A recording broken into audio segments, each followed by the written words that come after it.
She tried to shut down a neighborhood barbecue, but what happened next involved fake cops, stolen grills, and a twist no one saw coming.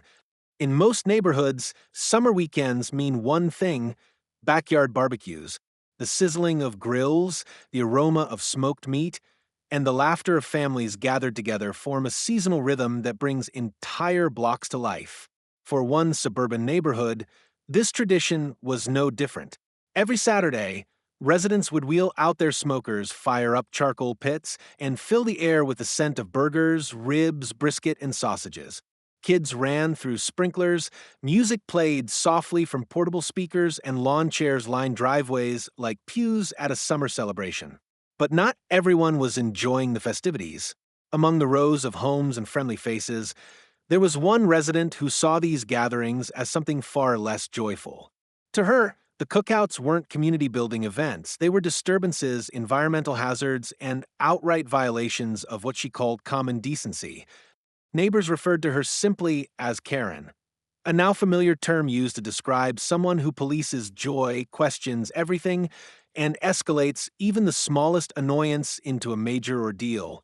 She had complained before about leaves in her yard that didn't belong to her tree, about children being too loud after sunset, and even about people leaving their trash bins out an hour past collection time. But when it came to the weekend barbecues, her complaints intensified. She cited health concerns, claiming the smoke triggered her allergies and made her feel suffocated inside her home. She mentioned property values, arguing that the gatherings made the street look rowdy and unsupervised. And she even suggested that grilling on open flames posed a fire risk to the neighborhood, despite the fact that no incident had ever occurred. Karen began documenting the barbecues on her phone, capturing footage of neighbors flipping burgers and laughing with their friends. She sent emails to the HOA, left typed notes in mailboxes, and even threatened to report certain houses to the local fire department. When none of those tactics had any real effect, she decided to escalate things further. That weekend, she placed a formal complaint with the city. In it, she alleged that residents were violating noise ordinances, creating air pollution, and hosting unpermitted public events without clearance. She described the barbecues as out of control and claimed they disturbed her peace and infringed on her rights. The problem? There were no laws being broken. These were private cookouts on private property. The only real issue was that one person didn't like them. Karen's actions sent ripples through the neighborhood. While some initially brushed off her complaints as overreactions, others began to grow frustrated by her persistence. Longtime residents who had hosted the same kind of gatherings for years were suddenly wondering whether they needed to apply for permits or reduce their guest lists. Newer families, eager to be part of the community, felt caught in an awkward position, afraid that simply participating in a weekend grill session could make them targets for unwanted attention. Despite the pressure, most neighbors stood firm.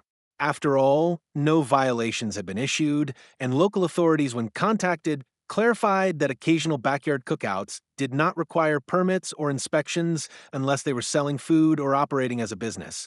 Still, the mood had shifted. Something that had once been a carefree part of neighborhood life now came with tension and hesitation. The irony was that the barbecues weren't especially loud or out of control. There were no wild parties, no late-night music, no disruptive behavior. If anything, they were picture-perfect examples of suburban life: families bonding, kids playing, and neighbors sharing stories over grilled corn and iced lemonade. Yet, one person's discomfort had begun to cast a shadow over an entire block. Then came the rumors. Within days of the complaint being filed, talk began to spread that Karen was planning to involve more than just the city.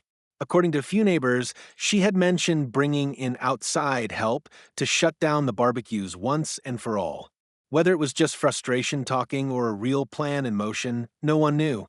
But the statement made people uneasy. What kind of help was she referring to? Could she actually stop them from cooking out on their own property? The uncertainty hung in the air like smoke from the grills she hated so much. By the next weekend, neighbors were cautious. Some chose not to host their usual gatherings.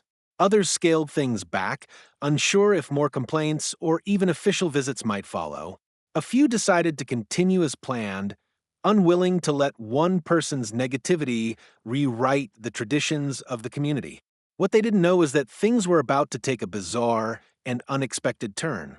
Karen's campaign against the BBQs would reach a whole new level, and what happened next would shock the entire neighborhood, spark an online frenzy, and turn this quiet conflict into a viral sensation. But it all started here, with a few grills, a few friends, and one complaint that lit a fuse far bigger than anyone expected. The situation took a dramatic turn when two men, dressed in what appeared to be police uniforms, arrived in the neighborhood. They presented themselves as law enforcement officers, claiming that they had received numerous complaints about the ongoing barbecues. The men asserted that they were there to ensure compliance with local regulations and ordered the immediate shutdown of the gatherings. The neighborhood, already on edge from the ongoing complaints, was thrown into confusion. What followed was nothing short of extraordinary. The self-proclaimed officers didn't just ask for the barbecues to be put out. They insisted that the grills be surrendered immediately. They cited various reasons, from fire hazards to complaints about the smell of smoke and noise. Though some residents were skeptical, they were caught off guard by the authority the men exuded. The sight of two men in uniforms was enough to convince several neighbors that they had no choice but to comply. Fearing repercussions or potential fines, some reluctantly agreed to hand over their grills, moving them off the lawns and into the trucks the men had arrived in. For a moment, it seemed like the situation had been resolved, at least from the perspective of the barbecuing neighbors. They watched as the fake cops loaded the grills into their vehicle, believing they were simply following orders from the authorities. In their eyes, it appeared that their community's beloved summer tradition had been interrupted and shut down, all because of one person's complaints. However, as the day wore on, confusion grew. Those who had complied with the orders began to talk amongst themselves. Some residents started to notice odd details. The badges on the officers' uniforms seemed to be poorly crafted, the car they had arrived in wasn't a marked police vehicle, and their behavior was erratic. The more the neighbors discussed it, the clearer it became. These men were not police officers at all. They were imposters, and the entire operation was a scam. As the truth began to surface, panic set in. Not only had the neighborhood been duped, but the grills were gone, and with them, the community's spirit of unity and fun. As soon as footage of the fake cops confiscating the grills began circulating online, the situation exploded across social media. The video quickly gained traction, spreading like wildfire through platforms like Twitter, Reddit, and Facebook. Within hours, viewers had scrutinized every frame of the clip, carefully examining the uniforms, the way the men moved, and even the details on their badges. The internet's sharp-eyed detectives wasted no time pointing out glaring inconsistencies. The badges appeared poorly designed, the stitching on their uniforms was off, and one of the imposters seemed overly nervous, frequently glancing around rather than acting with the calm authority one would expect from a police officer. As the video continued to circulate, questions began flooding in. Was this an elaborate prank? A scam gone too far? And if so, who was behind it? The timing of the event only fueled suspicions. The barbecues had been a point of contention for weeks, and the cops arrived right after Karen's complaints had been taken to a higher level. It didn't take long for people to connect the dots. Many speculated that Karen, desperate to enforce her ban on neighborhood cookouts, might have orchestrated the entire incident. The idea that she could have somehow arranged for fake police officers to intimidate her neighbors seemed outrageous, but given the bizarre nature of the event, it didn't feel entirely far-fetched.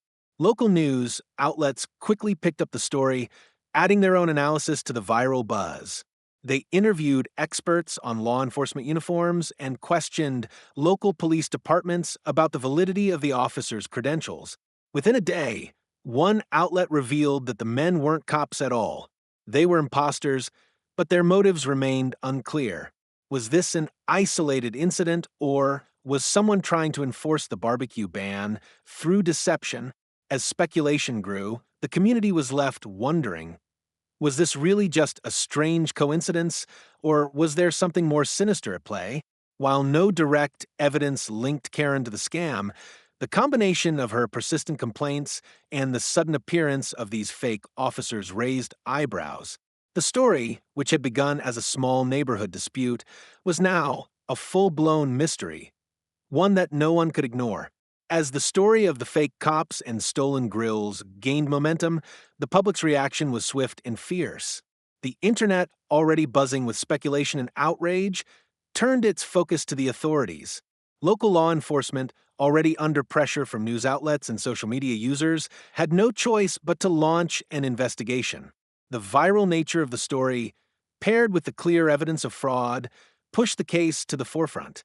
Authorities quickly identified the two imposters who had been attempting to pass themselves off as legitimate officers. It turned out they were not part of any organized crime, but rather opportunists with a poorly executed plan to make a quick grab. Their motives remained unclear, though many speculated they were somehow connected to Karen or were hired by someone with similar intentions. The fake cops were apprehended, charged with impersonating law enforcement, and their involvement in the barbecue shutdown attempt was officially deemed a criminal act. But the real victory came when the stolen grills were recovered. Through the investigation, it was revealed that the imposters had sold off several of the confiscated grills to local pawn shops, hoping to turn a quick profit. As the grills were returned to their rightful owners, many felt a sense of relief and vindication. Neighbors who had been duped into giving up their equipment were reunited with their cherished grills, and the community, once shaken by the incident, began to rebuild its sense of unity. In the days that followed, the neighborhood came together in a show of defiance and celebration. Rather than retreating in embarrassment, they fired up the grills once again, this time bigger and better than ever. The air was thick with the scent of sizzling meat, the sound of laughter, and the hum of upbeat music. What had been an attempt to shut down the beloved weekend tradition had instead sparked the biggest, loudest cookout the block had ever seen. Karen's plan to stifle the fun backfired spectacularly. What was meant to silence the neighborhood had only made the spirit of the barbecue stronger. The block that had been divided by complaints and tension now stood united, the grill's smoke rising higher as a symbol of resilience. What was once a simple neighborhood gathering had turned into a statement of community pride and joy. Call to action. If you enjoyed how the neighborhood fought back, don't forget to hit that subscribe button for more unexpected twists, only on Expect Stories.